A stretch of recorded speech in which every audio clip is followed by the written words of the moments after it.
بسم اللہ الرحمن الرحیم ورفعنا فوقهم الطور بميثاقهم وقلنا لهم ادخلوا الباب سجدا وقلنا لهم لا تعدوا في السبت وأخذنا منهم ميثاقا غليظا فبما نقضهم ميثاقهم وكفرهم بآيات الله وقتلهم الأنبياء بغير حق وقولهم قلوبنا غلف بل طبع الله عليها بكفرهم فلا يؤمنون إلا قليلا صدق اللہ مولانا العظیم۔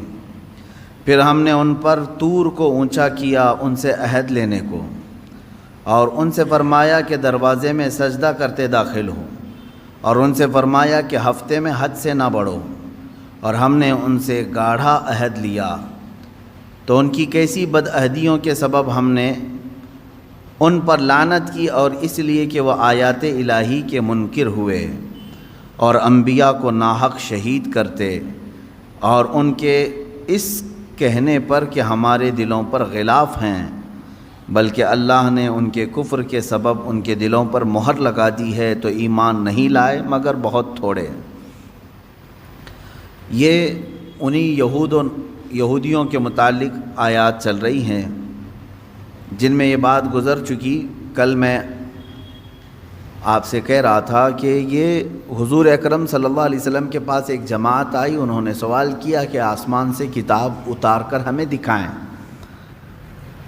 تو اللہ تعالیٰ نے فرمایا یہ تو آپ سے یہ سوال کی ہے کہ آسمان سے کتاب اتار کر کے دکھائیں، اس سے بھی بڑا سوال انہوں نے موسیٰ علیہ السلام سے کیا تھا۔ کیا سوال کیا تھا؟ ارنا اللہ جہرتاً، اللہ کو کھلے طور پر ہمیں دکھواؤ، ہمیں اللہ کا دیدار کراؤ تب ہم ایمان لائیں گے۔ تو یہ اس طرح کی جماعت ہے، اس سے بھی بڑا سوال کر چکی ہے موسیٰ علیہ السلام سے۔ اللہ تعالیٰ نے فرمایا ان کی انہی حرکتوں پر اللہ نے ان پر عذاب نازل کیا، یعنی بجلی کڑک جو ہے ان کو آ کر گھیر چکی تھی۔ پھر اس کے بعد یہ اتنی بڑی نشانیاں دیکھ کر کے اب انہیں باز آ جانا چاہیے پرانی عادتوں سے، لیکن ان یہودیوں کی ایک عادت یہ بھی ہوئی کہ وہ بچھڑے کی پوجا میں لگ گئے۔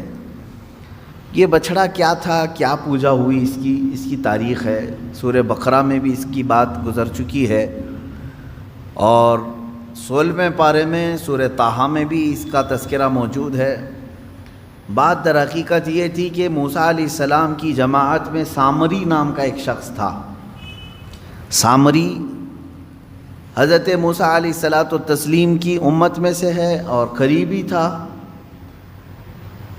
جب فرعون کے لشکر نے پیچھا کیا موسیٰ علیہ السلام کی قوم کا، ایمان والوں کا، اور فرعون کا لشکر بہت بھاری بڑا حملہ آور ہوا، موسیٰ علیہ السلام اپنی جماعت کو لے کر کے نکلے۔ اب ایسی جگہ پر پہنچے کہ سامنے سمندر ہے اور پیچھے فرعون کا لشکر ہے، راستے بند ہو چکے تھے۔ آگے جاتے تو سمندر میں ڈوبنا ہے، پیچھے جائیں تو فرعون کے لشکر ہی ہلاک کریں گے۔ تو اس موقع پر اللہ رب العزت نے موسیٰ علیہ السلام کی مدد کے لیے ان پر وحی فرمائی، اے موسیٰ تم اپنے عصا کو سمندر پہ مارو۔ تو حضرت موسیٰ علیہ السلام نے سمندر پہ مارا تو 12 راستے اس میں نکلے، 12 راستے کھلے ہوئے راستے، ایسے کہ دھول اڑتی تھی سمندر کے درمیان۔ اب موسیٰ علیہ السلام کی امت میں 12 قبیلے تھے، 12 خاندان تھے۔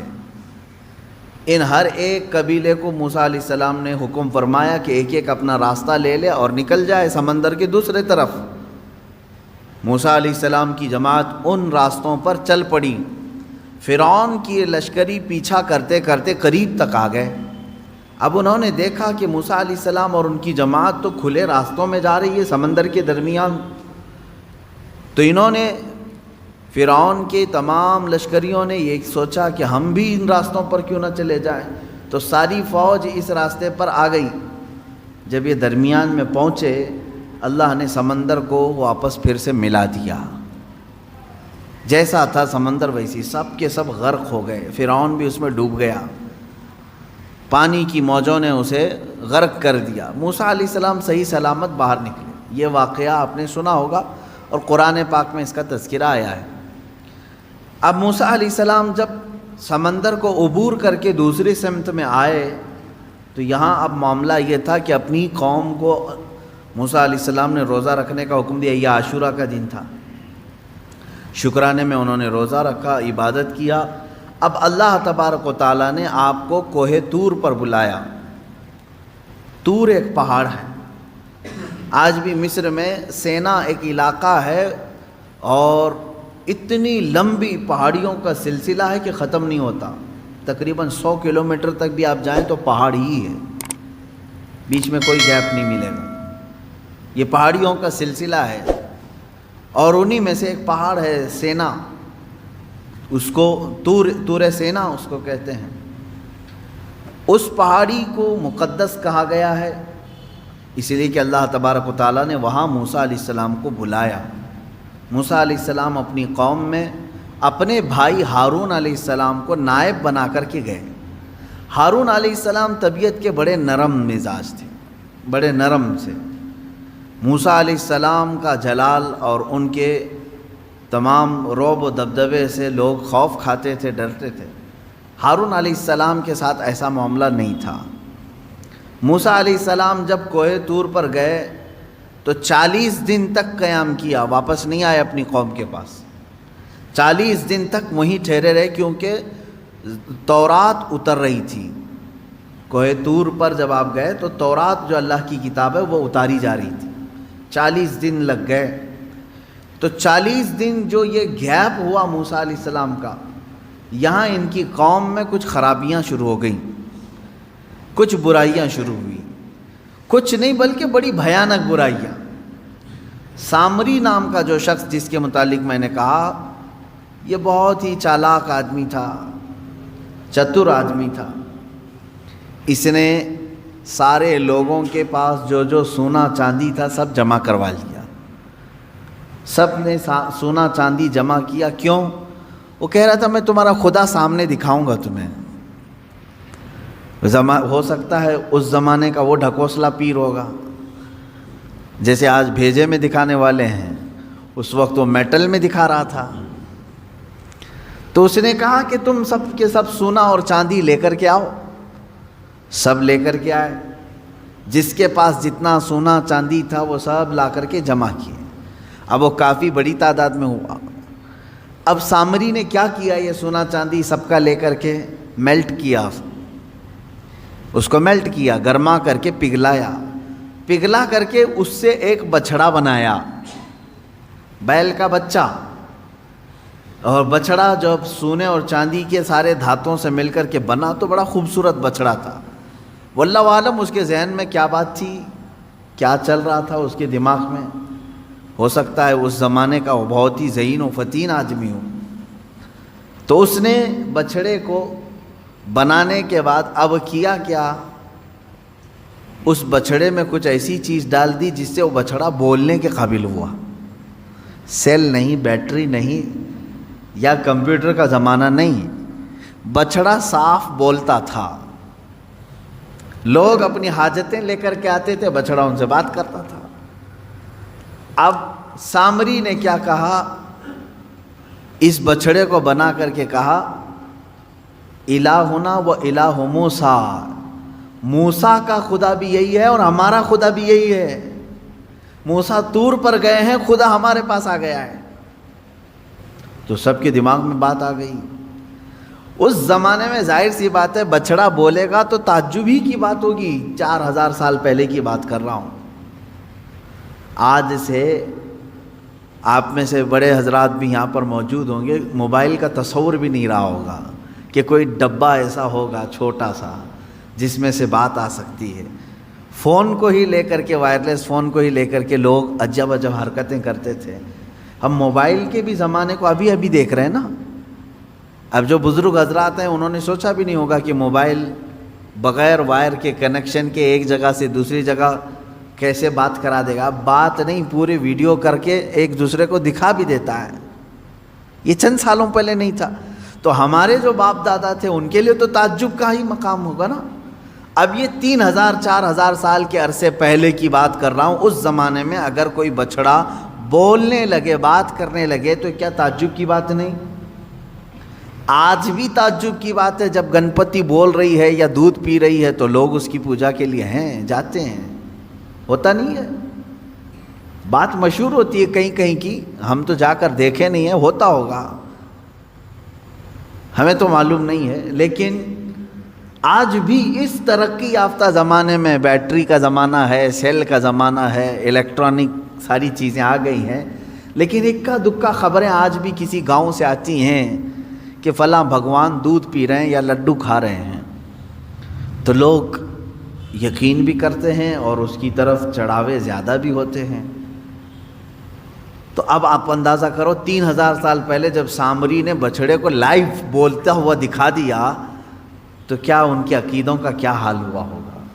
اسی لیے میجورٹی اس میں اس کی عبادت میں لگ گئے، بچھڑے کی ایسی محبت رچ بس گئی کہ سجدہ بھی اسے کرنے لگے، مانگنے بھی اس سے لگے، اعتکاف بھی کرنے لگے، نظر و نیاز بھی کرنے لگے، منتیں کرنے لگ گئے بچھڑے کے سامنے۔ یہ 40 دن میں اتنا سب برا حال ہو گیا ایمان والی قوم کا، فرعون کا نہیں، ایمان والی قوم کا یہ حال ہو گیا۔ موسیٰ علیہ السلام 40 دن کے بعد واپس تشریف لائے۔ اچھا، ان دنوں میں آپ کے ذہن میں یہ سوال آ سکتا ہے ہارون علیہ السلام کیا کر رہے تھے؟ کیونکہ موسیٰ علیہ السلام کے بھائی ہیں اور ان کو وہ نائب بنا کر کے بھیجے تھے۔ ہارون علیہ السلام کو جو منع کرنا تھا وہ منع کرتے رہے، لیکن اکثریت جو ہے وہ سامری کے جادو کو دیکھ کر کے اس طرف چل پڑی، تو جو لوگ بچ گئے وہ ہارون علیہ السلام کے ساتھ تھے، چند ایمان والے بچے رہے، اور ہر زمانے میں ایمان والوں کی تعداد رہے گی، ایسا نہیں کہ پورے روئے زمین پر ختم ہو جائیں گے۔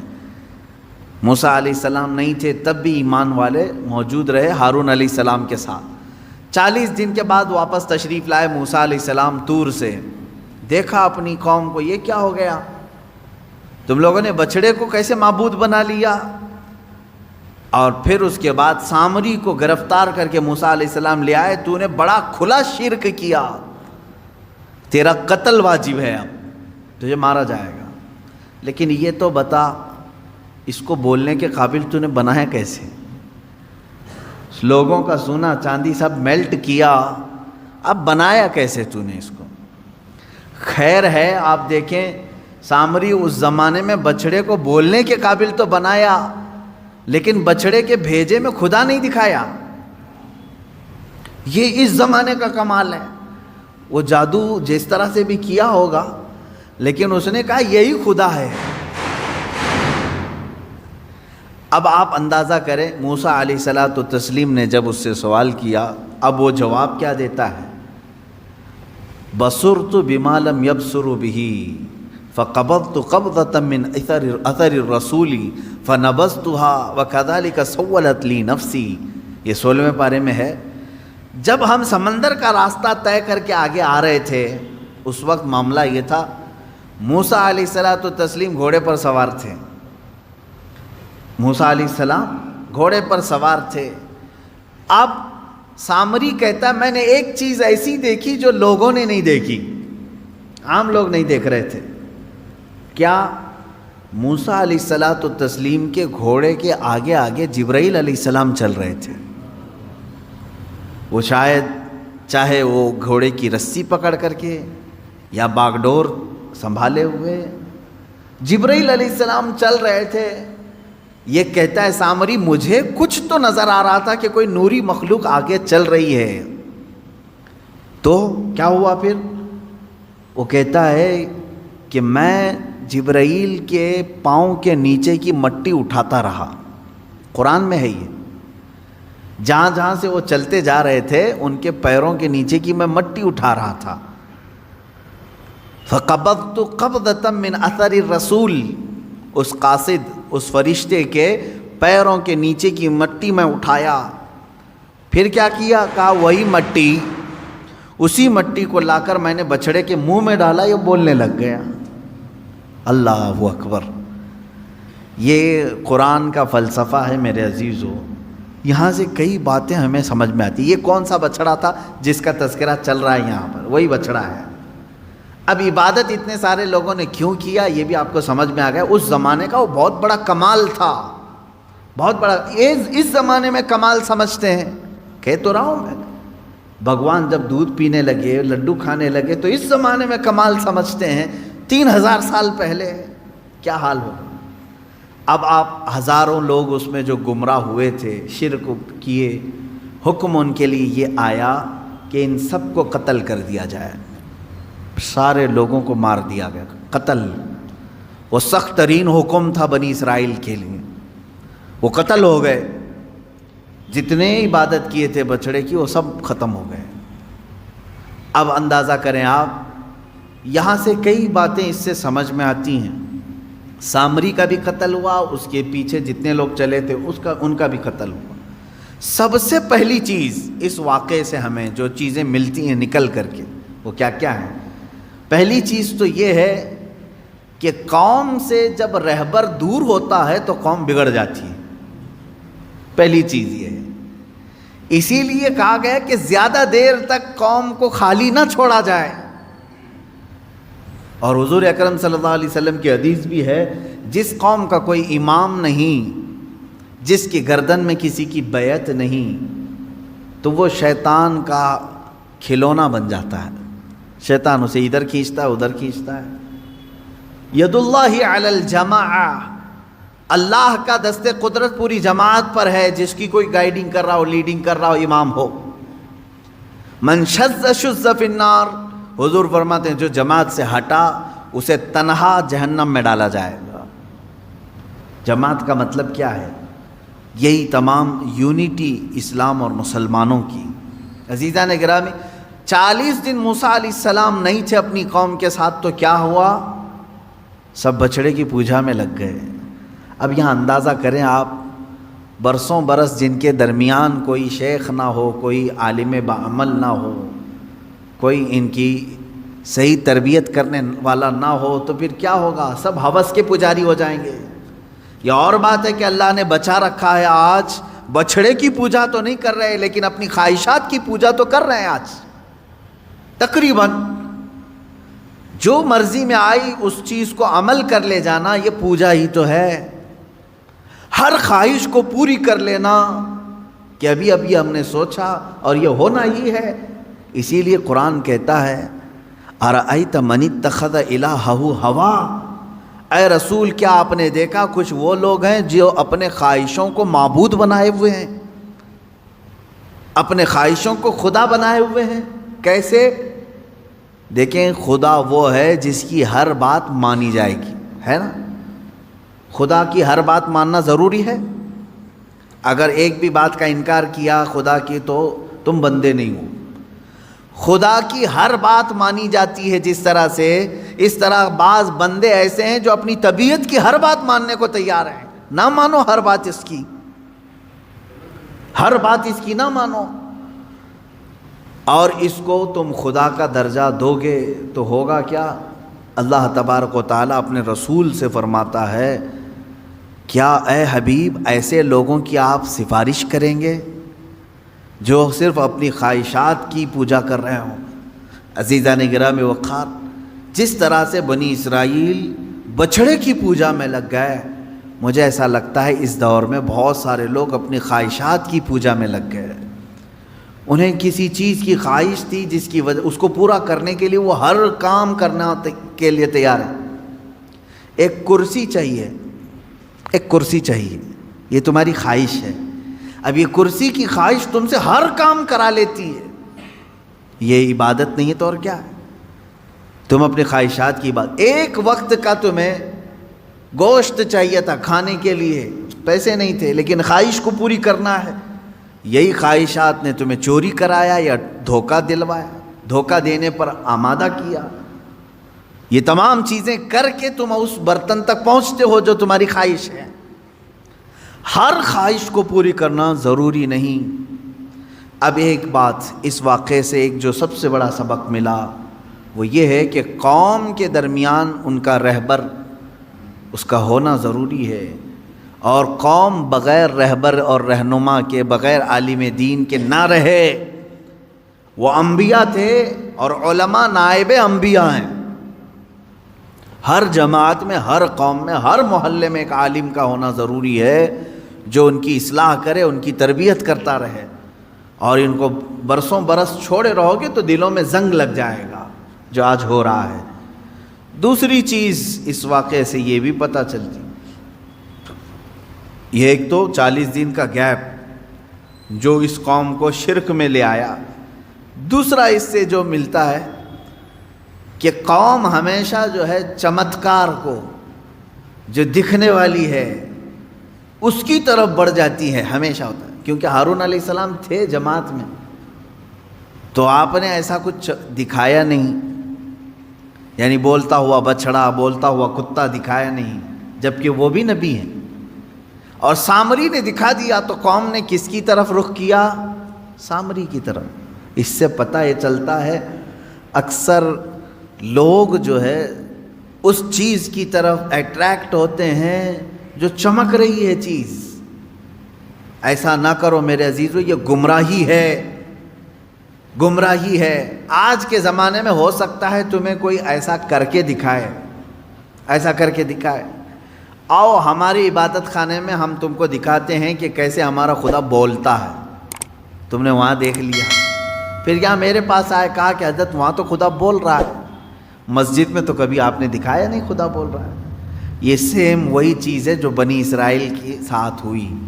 سامری بچڑے کو بلوا کر کے دکھایا تو سب شرک میں مبتلا ہو گئے، اور ہارون علیہ السلام نے کچھ نہیں دکھایا لیکن یہ کہا کہ اللہ ایک ہے، تو چند ایمان والے قائم رہے، باقی ادھر چلے گئے۔ اے میرے عزیزو، آج کے دور میں اگر کوئی اس طرح تمہارے عقیدے کو خریدے تو کس کی طرف جاؤ گے؟ کس کی طرف جاؤ گے؟ فار ایگزامپل چند سال پہلے کی بات، شاید میں نے اس کو کہا ہے، دہرا رہا ہوں۔ ایک صاحب آئے، پیٹ کے درد کی شدت تھی، ان کو تکلیف تھی، کئی مرتبہ آئے تھے، پانی دم کر کے بھی لے گئے، تعویذ بھی لے کر کے گئے۔ چند دنوں کے بعد بگڑے ہوئے تیور تھے اس بندے کے، ملاقات ہوئی تھی تو پتہ چلا کہ پیٹ کا درد صحیح ہو گیا ہے۔ تو میں نے پوچھا کیا کیا حالات ہیں؟ کہا کہ بس میں سب چھوڑ دیا، ایک جگہ جا رہا ہوں، فلاں جگہ۔ کیا ہے؟ کہا وہ ایک پوجا کرنی رہتی ہے گوبر کو رکھ کر کے۔ کہا کر رہا ہوں۔ یہ کہاں سے آئی تمہارے اندر چیز؟ اس نے کہا فلاں بابا تھے، انہوں نے ایک لکوڈ دیا پینے کے لیے، پیٹ درد صحیح ہو گیا۔ کہا کیا لکوڈ دیا تھا؟ کہا آپ برا مانیں گے حضرت۔ میں نے کہا کیا چیز دیا پینے کے لیے؟ کہا گائے کا پیشاب۔ کہا پی لیا تم نے؟ کہا ہاں پیا، پیٹ کی درد کی شدت تھی۔ اس کے بعد پھر وہ کہتا ہے کہ میں پوجا کرتا ہوں۔ یہ ہے عزیزان گرامی وقار، شیطان ابلیس لعین ہو سکتا ہے تھوڑی دیر تمہاری بیماریوں کو سن کر کے دکھائے، ہو سکتا ہے تھوڑی دیر تمہاری بیماریوں کے اوپر پردہ ڈال کر کے دکھائے تاکہ تمہارا عقیدہ خراب ہو جائے، تم یہ سوچنے لگ جاؤ کہ نہیں یہاں سے شفا ملتی ہے۔ ایمان والا وہ ہے جو ایوب علیہ السلام کے نقش قدم پر چلے ہیں کہ بدن میں پورے کے پورے چھالے پڑ جائیں، جسم کٹ جائے، تب بھی ایوب علیہ السلام کا ایمان یہ تھا کہ شفا میرا مولا ہی دے گا، شفا میرا اللہ دے گا۔ ہر چمکنے والی چیز، ہر سامنے دکھنے والی چیز کے اوپر ایمان لانا ضروری نہیں میرے عزیزوں۔ اس کی سیم ایسی ہی مثال دیکھ لیں، میجورٹی لوگوں کی آج کون سے ہاسپٹل جاتی ہے، کون سے ڈاکٹر کے پاس وزٹ کرتی ہے، سب کو معلوم ہے۔ بیچارے آج BHMS اور BUMS والوں کی بھی حالت یہ ہو گئی ہے کہ وہ لوگ بھی ایلوپیتھک کی ہی پریکٹس کرنا چاہتے ہیں، ان کی فیلڈ نہیں ہے۔ وہ BHMS ہیں، BUMS ہیں، BHMS والے ہومیوپیتھک ان کو کرنا چاہیے، پریکٹس کرنا چاہیے، BUMS والوں کو یونانی کرنا چاہیے، BAMS والوں کو آیورویدک کرنا چاہیے، لیکن وہ سب چھوڑ چکے، گولیاں یہی دیں گے، تم کو ڈولو چاہیے ڈولو لے لو۔ وجہ کیا ہے؟ یہاں کوئک صحیح ہونا، فوراً صحیح ہونا، یہ چمتکار ہے ایلوپیتھک ڈاکٹروں کا۔ ان ڈاکٹروں نے ابھی گولی دی، شام میں بخار چلی گئی، رات کو گولی کھا کے سوئے، صبح تک سردی ختم ہو گئی۔ تو انسان کو ایسا چاہیے آج کے زمانے میں۔ یہ اس طرح کی خواہش تمہیں گمراہی کی طرف لے جائے گی۔ کیوں؟ میرے عزیزو، انہی ڈاکٹروں سے پوچھ لینا جنہوں نے آپ کو فوراً صحیح کر دیا ہو، ایک دن میں صحیح کر دیا ہو. ایک بیماری کو صحیح کر کے وہ 4 بیماریاں سائیڈ ایفیکٹ میں ڈال کے بھیجتے ہیں. ہوتا ہے کہ نہیں ہوتا معلوم ہے آپ کو. ہر ایک دوا کا سائیڈ ایفیکٹ ہے، یہ خود ایلوپیتھک پورا مطلب جو پینل ہے وہ خود کہتے ہیں. اب ہونا یہ چاہیے، ایک ڈاکٹر صاحب ہیں BUMS ہیں، اور اس کی تھوڑی بہت ہمیں شدھ بدھ ہے یونانی دوائوں کی. میری ان سے بات ہو رہی تھی، میں نے کہا کہ ڈاکٹر صاحب یہ بہت اچھی لائن ہے، اس کو آپ امپروو کریں، ان دواؤں کو اور لائیں. تو انہوں نے کہا کیا کریں حضرت، بات ایسی ہے کہ ہمارا اثر دیر سے دکھاتا ہے اور لوگوں میں اتنا صبر نہیں ہے. وہ اسی چیز کی طرف جاتے ہیں کہ جمعہ کو گولی کھائیں سنیچر کو فٹ ہو جائیں. ایک دن کا ان کو چاہیے. اسی لیے ہم نے خود اپنی لائن چھوڑ دی ہے، پریکٹس اس پر کر رہے ہیں، دوائیاں وہی دے رہے ہیں. عزیزان گرامی وقار، یہ چیز زندگی میں بھی ہو رہی ہے، ہمارے زندگی میں بھی. بنی اسرائیل نے وہاں پر 2 معاملات تھے. ایک طرف ہارون علیہ السلام ہیں جو کہہ رہے ہیں اللہ ایک ہے اور اس کی بڑی طاقت ہے، نہیں مان رہے تھے ان کی بات. کس کی طرف گئے؟ وہ سامری کی طرف، کیونکہ وہ دکھا رہا تھا، بچڑے کو بولنے کے قابل بنا کر کے لوگوں کے سامنے لائیو دکھا رہا تھا، اس کی طرف چلے گئے. اس کا مطلب یہ ہوا کہ ہر لائیو دکھنے والی چیز حقیقت نہیں ہوتی. ایمان کو اپنے سنبھالو. یہ باتیں میں اس لیے کر رہا ہوں، ان قریب دجال کے زمانے کا آنے کا زمانہ قریب آ چکا ہے. دجال کے آنے کا زمانہ ان قریب ہے. وہ اس سے بھی بڑے چمتکار دکھائے گا. تب آپ کیا کریں گے؟ اسے خدا کہہ دیں گے. وہ زمین سے سبزے اگا کر دکھائے گا، بارش برسا کر دکھائے گا، کسی مردے کو زندہ کر کے دکھا دے گا. یہ اتنی بڑی چیزیں ہیں کہ لوگوں کا عقیدہ ڈاواڈول ہو جائے گا. اس لیے میں کہہ رہا ہوں کہ ابھی سے ایمان اتنا مضبوط رکھو. میں نے اللہ کو دیکھا نہیں، اللہ ہے، اور میرے نبی نے فرمایا وہ ایک ہے، میں ایک ہی خدا مانتا ہوں، اور اس سب سے بڑا طاقت والا ہے وہ بھی میں تسلیم کرتا ہوں. یہ عقیدے ایسے ہیں جو غائبانہ طور پر تمہیں کوئی بھی طاقت ہلا نہ سکے. تھوڑی سی گولیاں تمہیں پریشان نہ کریں. تمہارے بچوں کی بیماری میں کسی نے اگر ہاتھ رکھ کر کے صحیح کر دیا تو اس کی طرف یہ نہ سمجھ لو کہ یہی سب سے بڑا شفا خانہ ہے. نہ، شفا اللہ ہی کی طرف سے ہے.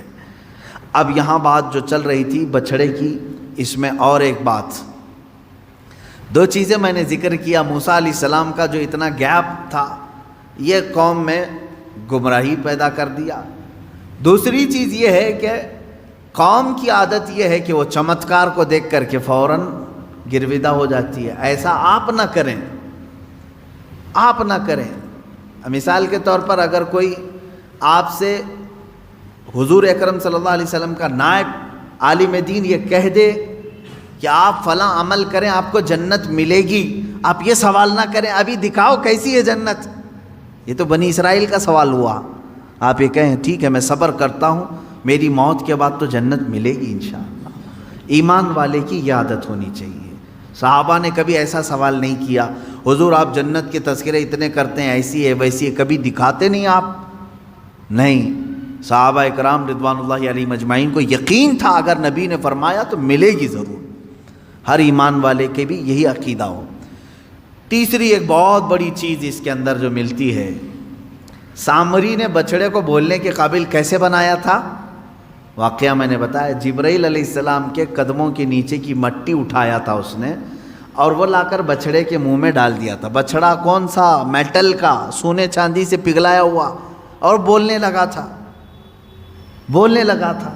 تو میرے عزیزو یہ قرآن کی آیت میں پڑھ رہا ہوں. یہاں جبرائیل علیہ السلام کے قدموں کے نیچے کی مٹی میں اتنی تاثیر ہے کہ میٹل کا بچڑا بول سکتا ہے، تو خاک پائے رسول میں کتنی طاقت ہوگی. میرے آقا صلی اللہ تعالیٰ علیہ وسلم جہاں قدم رکھیں کیا اس میں تاثیر نہیں ہو سکتی؟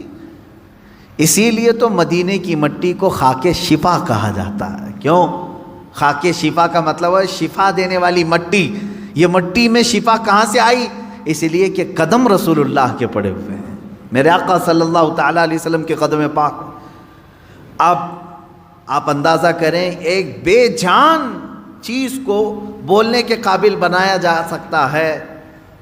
تو جو گونگے ہیں بول نہیں سکتے، میرا عقیدہ یہ ہے کہ رسول پاک صلی اللہ تعالیٰ علیہ وسلم کی کوئی تبرک انہیں دے دیا جائے تو انشاءاللہ ان کی زبان بھی کھل جائے گی، زبان کھل سکتی۔ بے جان بچڑا بول سکتا ہے تو جس کو آلریڈی زبان ہے، تتلاتا ہے، ہکلاتا ہے، منہ مبارک کا پانی پلایا جائے۔ رسول کریم صلی اللہ علیہ وسلم سے متصل جو بھی تبرک ملے اسے پیش کیا جائے، میرا یقین ہے انشاءاللہ اللہ اسے اس کی برکت سے شفا ضرور عطا کرے گا۔ یہ چیزیں تھی بچھڑے کی، یہ جو بچھڑے کا تذکرہ آیا ہے وہ یہ ہے۔ اچھا، اب ایک چوتھی بات، لوگ ایسی پوجا میں لگ گئے اس بچھڑے کی کہ چھوڑتے نہیں تھے۔ موسیٰ علیہ السلام نے منع کیا تب بھی نہیں چھوڑ رہے تھے۔ اچھا، لوگوں کو قتل کیا گیا، پورے نہیں مرے، دن بھر قتل عام اتنا ہوا کہ وہ ختم نہیں ہو رہے تھے۔ اللہ تبارک و تعالیٰ نے تخفیف فرمائی کہ اب ان کو چھوڑ دیا جائے۔ تو جو بچے تھے توبہ کر چکے تھے، سچے ایمان والے تھے، لیکن کئی سالوں تک وہ محبت ان کے دل سے جاتی نہیں تھی بچڑے کی، چونکہ وہ بار بار دیکھ رہے تھے بچڑا جو بھی بولتا ہوگا وہ دماغ میں بار بار آ جاتی تھی۔ تذکرہ کرتے کرتے اچانک بچڑے کی بات کر جاتے تھے، کہہ رہے وہ بچڑا تو ہمارا ایسا تھا، بچڑا تو ویسا تھا۔ تو کچھ یادیں جلدی جاتی نہیں ہیں، تو گمراہی کی یادیں نکالنا یہ بہت اہم کام ہے۔ مثال کے طور پر برسوں پہلے آپ کوئی غلط کام کر رہے تھے، اب چھوڑ کر کے توبہ کر کے آ چکے ہیں، تو اب یہاں سب سے بڑا کام یہ ہوتا ہے کہ اس کا دماغ میں خیال بھی نہ آئے، اس کے لیے ٹائم لگتا ہے۔ تو جب تک وہ پورا نہیں نکالو گے آپ ایمان کے کمال کے درجے کو نہیں پہنچو۔ آپ کو معلوم ہے حضور پاک صلی اللہ علیہ وسلم کے پاس ایک جماعت آئی، انہوں نے پوچھا کہ حضور ہمیں کچھ حکم دے دیں، ہم باہر سے آتے ہیں، بیچ میں ہمارے اور آپ کے ایک دوسرا دشمن قبیلہ ہے، ہم آ نہیں سکتے ہر بار، بس وہ 4 مہینے ہیں جس میں جنگ حرام ہے، اس میں ہم آتے ہیں آپ کے پاس۔ تو حضور نے ان کو حکم دیا 4 چیزوں کا، نماز کا، روزے کا، مال غنیمت کا، اور جہاد فی سبیل اللہ کا، اور ایک حدیث میں حج کا۔ اور پھر فرمایا میں 4 چیزوں سے تمہیں روکتا ہوں، 4 چیزیں کبھی مت کرنا۔ وہ 4 چیزیں کیا تھی؟ نقیر، دبا، حنتم، مزیفت، یہ چیزیں 4 پیالوں کے نام حضور نے گنائے۔ کدو کو کاٹ کر کے بیچ میں سے گول ہوتا ہے، اندر کا مغز نکالیں تو کھٹوری بن جاتا ہے، اس کو سکھا کر کے عرب والے اس میں شراب ڈال کے پیتے تھے۔ لکڑی کا گلاس بناتے تھے، لکڑی گول کاٹ کر کے بیچ میں سے اس کا سب نکال کے ایک گلاس بن جاتا، اس میں شراب رکھتے تھے۔ یعنی بالکل وہ لوگ اوریجنل چیزیں، نیچرل چیزیں شراب کے لیے استعمال کرتے تھے۔ یہ 4 قسم کے پیالے ہیں جن کا تذکرہ میں نے ابھی کہا۔ حضور نے فرمایا یہ ختم کر دو، یہ پیالہ، لکڑی کا پیالہ، کدو سے بنایا ہوا پیالہ، وہ کلنگڑ سے بنایا ہوا پیالہ، یہ ختم کر دو۔ شراب کی بات نہیں ہے اس میں، پیالے ختم کرو، پیالے توڑو۔ گئے انہوں نے پیالے توڑ دیے۔ اس میں حکمت کیا ہے؟ محدثین فرماتے ہیں شراب تو چھوڑنا ہی تھا انہیں، لیکن وہ پیالے نہیں رکھنا ہے جس میں شراب پیتے تھے۔ وجہ یہ ہے کہ جب جب پیالہ دیکھیں گے وہ شراب یاد آئے گی، اس میں ایسا پیتے تھے ہم۔ یہ اسلام ہے جو جڑ کو ختم کرنا چاہتا ہے۔ آپ ظاہر سی بات ہے اس بچھڑے کو تو ختم کیا گیا، مار دیا گیا، لیکن حکم آیا کہ اس کا تصور بھی نہ آئے۔ ان کے دلوں میں وہ رچ بس گیا تھا بچھڑا، جب دیکھو وہ بچڑے کا ہی تذکرہ کرتے تھے۔ اب اس طرح کے جو گمراہیاں آج تک لوگوں کے دلوں میں ہیں انہیں ختم کریں۔ پہلے کچھ لوگ کچھ عمل کرتے تھے جو ناجائز و حرام تھا گھروں میں، ہم نے تنبیہ کی، تلقین کی کہ یہ ناجائز ہے، حرام ہے، نہ کریں۔ چھوڑ تو دیا انہوں نے، لیکن جب جب وہ اوکیشن آتے ہیں تب تب پھر سے ان کی یاد آتی ہے۔ اب اس کی مثال آپ کو میں بتاؤں، شروع کی بات ہے کہ محرم کے زمانے میں پنجے اٹھا کر کے ناچنے کی عادت اکثر لوگوں کو تھی، بہت سارے لوگ۔ ایک طرح سے اس میں عبادت کا تصور نہیں تھا لوگوں کو، بس یہ کہ انٹرٹینمنٹ کرنا ہے، کیونکہ عبادت اس طرح سے روڈ اور گلیوں میں ناچ کر کے تو ہوتی نہیں، نہ وہ امام حسین کو راضی کرنے کا مسئلہ ہے، نہ رب تبارک و تعالیٰ کی بارگاہ میں کچھ پیش کرنے کا مسئلہ ہے۔ اگر اتنا ہی عبادت کا شوق ہوتا تو مسجدوں میں پنجے لے کر بیٹھ جاتے ہیں، قرآن پاک پڑھتے ہیں، سب کو معلوم ہے کہ سب سے افضل جگہ یہ ہے۔ وہ انٹرٹینمنٹ کرتے تھے۔ اب ہوا یہ کہ ہم نے کہا کہ یہ بے حرمتی ہو رہی ہے، مولا حسین کے نام پر بے حرمتی ہو رہی ہے۔ اصل بات، پنجہ تو آج تک امام حسین کا ملا نہیں، پنجہ ملا نہیں۔ حضرت عباس علمبردار کے پنجے کٹے تھے، یہ سنا ہے، روایات بھی، لیکن اس کی شبیہ، اس سے ملتی جلتی تصویر کچھ ملی نہیں۔ اب رہی بات تعزیہ کا مسئلہ، تعزیہ جو ہے اس کا مسئلہ مختلف بھی ہے، اتنا میں بتاؤں گا، کنفیوز نہیں ہونا۔ تعزیہ کو شرائط کے ساتھ اگر بٹھایا جائے تو جائز ہے، لیکن وہ شرائط پورے کرتے نہیں لوگ، اور ہم نے اگر اتنا ہی شوشہ کھول دیا تو بڑے بڑے دروازے لوگ کھول دیں گے۔ بات صرف اتنی تھی تعزیہ کی، امام حسین کا جو روضہ ہے اس روضے کی شکل کی کوئی چیز بنا کر کے آپ نے رکھ دیا، تو کسی بھی بزرگ کے روضے کی شکل بنا کر کے رکھنا مستحسن ہے، کوئی حرام کام نہیں ہے، ناجائز نہیں ہے۔ جیسے ہم گنبد خضرا بناتے ہیں، خانہ کعبہ بناتے ہیں، ہوتا ہے گنبد خضرا جہاں ہوگا ہم تعظیم کے ساتھ دیکھتے ہیں، لیکن اس کے ساتھ اگر ایسے معاملات ہوں کہ اس کو لے کر کے سڑکوں پہ ہم گھومیں گے، ناچیں گے، اور پھر اس پر چڑھاوے کریں گے، پھر اس کے ساتھ اپنے عقیدے جوڑ لیں گے، تو یہاں سے شیطان پھر گمراہ کرنا شروع کرتا ہے۔ خیر یہ بات الگ ہے، تعزیہ کا مطلب۔ رہی بات پنجے کا، پنجے کی جو لاجک ہے وہ نہیں سمجھ میں آئی، مجھے کوئی سمجھا دے۔ میں نے اس سے قبل بھی بہت پہلے ہی کہا تھا، میں خود اٹھاؤں گا۔ پنجے کی کیا خصوصیت ہے؟ اگر امام حسین شہید کربلا رضی اللہ تعالیٰ عنہ کے ہاتھ کا نشان لے کر کے کوئی اٹھا کر گھومتا ہے، میں تو کہوں گا ہاتھ کیوں اٹھاتے ہو؟ اس سے بہتر ہے کہ مولا حسین کا قدم اٹھا کر کے گھومیں، کیونکہ ہمارے لیے ان کے قدم تک پہنچنا بھی بہت دور کی بات ہے۔ قدم اٹھا کر کے کوئی گھومتا ہوا نہیں دکھا مجھے، کوئی تلوار اٹھا کر کے دکھا۔ تو اس میں ہاتھ کی کیا خصوصیت ہے یہ تو مجھے لاجک اب تک نہیں معلوم، بہرحال ایک ٹاپک الگ ہے۔ اس کے اندر جو خرافات آ رہی تھیں، اس کے ساتھ عورتوں مردوں کا ساتھ ملنا، گانے باجے ڈھول تاشے اور طرح طرح کے اس میں خرافات لے کر کے اس کو کہاں سے کہاں تک پہنچایا تھا۔ شروع کس لیے ہوا ہوگا معلوم نہیں، پہنچا کس کام کے لیے بہت دور چلا گیا۔ اب میں جو بات کہنے جا رہا تھا وہ یہ تھی کہ چند سالوں پہلے ہم نے دیکھا بہت خرافات ہو رہی ہے، ایک جگہ ہم نے کہا منع ہے، انہوں نے فوراً اس کو ختم کر دیا، نہیں کریں گے۔